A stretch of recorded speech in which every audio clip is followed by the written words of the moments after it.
আমার লাস্ট যে ভিডিওটা আমি করেছিলাম, যেখানে আমি এবারের ওয়ার্ল্ড কাপের টপ 5 কন্টেন্ডার হিসেবে যাদেরকে রেখেছিলাম, সেখানে মানে আমার বন্ধুবান্ধবরা ভিডিও দেখার পর আমাকে তারা যে প্রশ্নটা করেছে, ভাই কোন যুক্তিতে ইংল্যান্ড ফেভারিট, আর কোন যুক্তিতে আমি the most successful football playing nation in the history of football world cup তাদেরকে রাখিনি, ব্রাজিলকেও। কারণ মানে জ্ঞান তো এমন কোনো বিশ্বকাপ ফুটবল দেখিনি যেখানে ব্রাজিল ফেভারিট না। বাট এটা রিয়েলিটি ভাই, এবারে ব্রাজিল ফেভারিট না।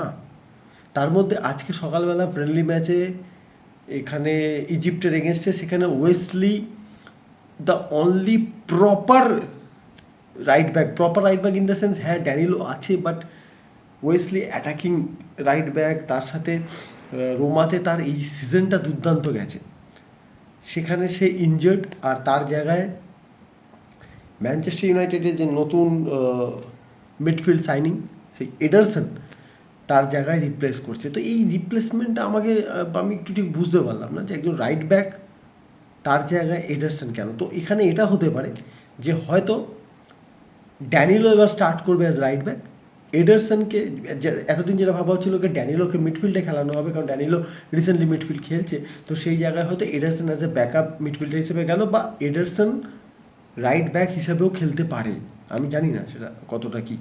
কিন্তু ওয়ার্ল্ড কাপ ফুটবল নিয়ে কথা বলবো, আর সেখানে ব্রাজিলকে নিয়ে কথা হবে না, তাদের টিম নিয়ে কথা হবে না, ব্রাজিলের বিশ্বকাপ জেতার সম্ভাবনা কতটা সেটা নিয়ে কথা হবে না, এটা হতে পারে না। ব্রাজিলের এবারে বিশ্বকাপ জেতার সম্ভাবনা সত্যি কতটা, দেখুন বড় বড় যারা ফুটবল অ্যানালিসিস, যারা ফুটবল পন্ডিটস, তারা এবারে ব্রাজিলকে রাখছে না ফেভারিট। তার একটা বড় কারণ হচ্ছে ব্রাজিলের রিসেন্ট ফর্ম। ব্রাজিল যে ব্র্যান্ড অফ ফুটবল লাস্ট 4 বছরে খেলেছে, কারণ একটা ইনস্টেবিলিটি ম্যানেজমেন্ট, লাস্ট 4 বছরে ব্রাজিলের 3টে ম্যানেজার পাল্টানো, কার্লো অ্যানসেলোতি লাস্ট ইয়ার আসার পর সে এখন কোনো এক্সপেরিমেন্টে যায়নি। কার্লো অ্যানসেলোতি সিম্পল তার ফিলোসফি ফলো করছে, ভাই play attacking football, counter attacking football, পরিস্থিতি অনুযায়ী খেলাকে পাল্টাও, যেটা আমরা রিয়াল মাদ্রিদে দেখেছি। কার্লো অ্যানসেলোতি যেটা সবচেয়ে বড়, মানে ব্রাজিলের এবছরের সবচেয়ে বড় অ্যাডভান্টেজ কি, ওটা আবার ডিসঅ্যাডভান্টেজও। আজ অবধি ফুটবল ওয়ার্ল্ড কাপের হিস্ট্রিতে এমন কোনো টিম ওয়ার্ল্ড কাপ জেতেনি যাদের ম্যানেজার তাদের দেশের বাইরের কোনো লোক। এটা ওয়ার্ল্ড ফুটবলের হিস্ট্রিতে আজ অবধি কোনোদিন হয়নি। তো যদি এটা ব্রাজিলের সাথে হয়, তাহলে এটা একটা আলাদা একটা হিস্ট্রি ক্রিয়েট করবে, আলাদা একটা রেকর্ড ক্রিয়েট করবে। কিন্তু কার্লো অ্যানসেলোতি, আমরা জানি একটা বিশাল বড় হাইপ আছে কার্লো অ্যানসেলোতিকে নিয়ে। এটাও দেখতে হবে কার্লো অ্যানসেলোতি অনেক বড় কোচ, তার কাছে the most number of UEFA champions league winner medal আছে, তার কাছে এক্সপিরিয়েন্সের কোনো অভাব নেই, কিন্তু কোনো ন্যাশনাল ফুটবল টিমের হয়ে এটা তার ফার্স্ট মেগা ইভেন্ট। আর এই মেগা ইভেন্টের হিসাবে দেখতে গেলে সে কিন্তু ইনএক্সপিরিয়েন্সড, তাই না? মানে অ্যাডভান্টেজ এখানেই, ব্রাজিলকে এবারে কেউ ফেভারিট ধরছে না, তো ওই প্রেশারটা কোথাও গিয়ে ব্রাজিলের ওপর একটু কম, আমার পার্সোনালি এটা মনে হয়েছে। আর 2 নম্বর জিনিস হচ্ছে, ভাই নকআউট ম্যাচেসে কী করে নিজের টিমকে দিয়ে রেজাল্ট বের করে নিতে হয়, যখন আপনার টিম ভালো খেলছে না, কী করে মোমেন্টসে রেজাল্ট বের করে নিতে হয়, কার্লো অ্যানসেলোতির থেকে বেটার কেউ জানে কি? কার্লো অ্যানসেলোতির থেকে বেটার কেউ জানে না। ব্রাজিলের স্কোয়াড নিয়ে যদি এখন কথা বলা হয়, দেখুন এই স্কোয়াডটা দেখে যেটুকু আমি বুঝতে পেরেছি, ব্রাজিলের এই স্কোয়াডটা দেখে, এই স্কোয়াডটা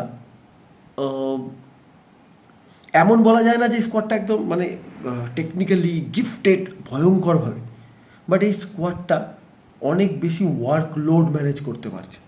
এটা আমার খেলা এখন অবধি ব্রাজিলের খেলা থেকে যেটুকু বুঝেছি, অ্যানসেলোতি যেটা করতে চাইছে সেটা হচ্ছে, ভাই এমন প্রোফাইলের ফুটবলাররা থাকবে যারা নট অনলি যে ভাই শুধু গোল স্কোর করবো, শুধু সেই ফ্ল্যামবয়েন্স, শুধু স্কিলস, দ্যাট টিপিক্যাল ব্রাজিলিয়ান ওরা না, সেটার পাশাপাশি এমন প্লেয়ারও আমার টিমে থাকবে যারা দরকার পড়লে লড়াইটাও করবে, ভাই যেমন ব্রুনো গিমারাস, ক্যাসেমিরো, এরা শুধু আপনাকে ওই মানে উইথ দ্য বল আপনাকে প্রোগ্রেশন দেয় না, এরা উইদাউট দ্য বল আপনাকে সেই স্টেবিলিটিটা প্রোভাইড করে। Right back, centre back, left back, জানি ব্রাজিলের রাইট ব্যাক আর লেফট ব্যাকটাই সব থেকে উইক পজিশন। ওয়েসলির ইঞ্জুরির পর আরও সেটা হয়ে গেল। বাট সেন্টার ব্যাক পজিশন যদি দেখেন, আপনার কাছে মার্কুইনোস আছে, আপনার কাছে গ্যাব্রিয়েল আছে, it's a quite good squad যদি দেখতে যান। মিডফিল্ডে Bruno Guimaraes and Casemiro, then comes Ederson, then comes Fabinho with his experiences. আপনার কাছে নাম্বার 10 পজিশনে থাকছে রাফিনা। আমি জানি না নেইমার স্টার্ট করবে কিনা, but I don't think Neymar is that fit enough কি যে প্রত্যেকটা ম্যাচে উইল প্লে 70-80 মিনিটস, আমার মনে হয় না। তো সেই দিক থেকে Raphinha will start and Vinicius Junior, Matheus Cunha, এই একটা প্লেয়ারের আমি এবারে বলতে চাইবো এই ওয়ার্ল্ড কাপটা ম্যাথিউস কুনার খুব ইম্পর্টেন্ট ওয়ার্ল্ড কাপ হতে পারে। ব্রাজিল কতটা বেটার রেজাল্ট করছে তার অনেক কিছু ডিপেন্ড করবে ম্যাথিউস কুনার ওপর। এই একটা জায়গায় ব্রাজিলের ডেপথও কিন্তু খুব ভালো।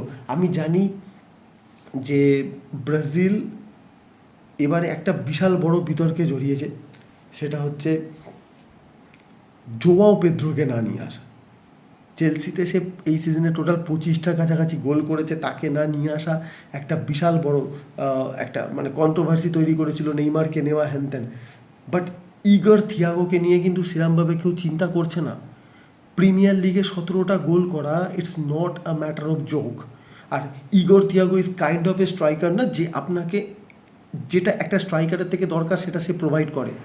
Physicality, heading ability, finishing, penalty taking, with the ball position, without the ball movement, Igor থিয়াগোর কাছ থেকে আপনি একটা প্রপার নাম্বার 9 ফিলিং পাবেন। আমি জানি প্রপার নাম্বার 9 ব্রাজিলের জার্সিতে আমরা সবসময় R9-এর কথা ভাবি, ভাই that's exceptional, R9 is exceptional, আমরা ওটা নিয়ে বারবার চিন্তা করলে হবে না। And then comes the right wing, যেখানে আপনার কাছে আছে একটা নতুন ছেলে, লুইস এনরিকের মতো একটা নতুন ছেলে যে বর্নমিউতে খেলে প্রিমিয়ার লিগে, তার physicality. And then comes Endrick as a striker, then comes Neymar, আমার মনে হয় বেঞ্চ থেকে তার ইম্প্যাক্টটা দুর্দান্ত হতে পারে। Then comes Gabriel ম্যার্টিনেলি।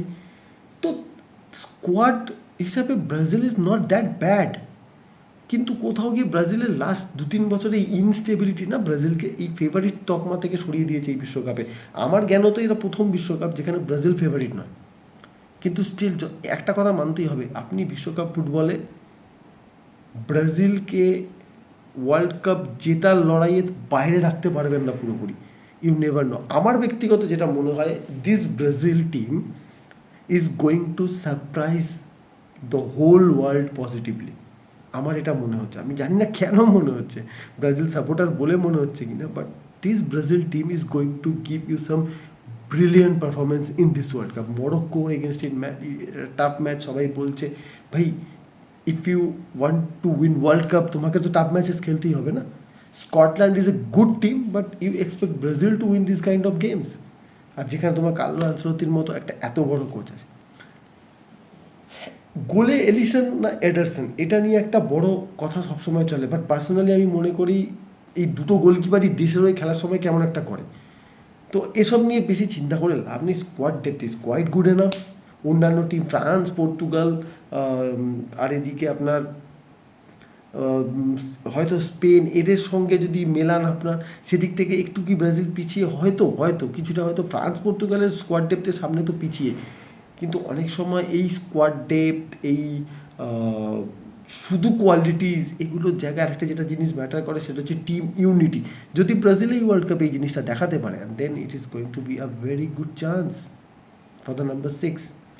But still আমার যেটা মনে হয়, it will be a difficult world cup for Brazil, কিন্তু ব্রাজিল সারপ্রাইজ করবে উইথ দেয়ার গুড পারফরমেন্সেস, এটা আমার মন বলছে। আবার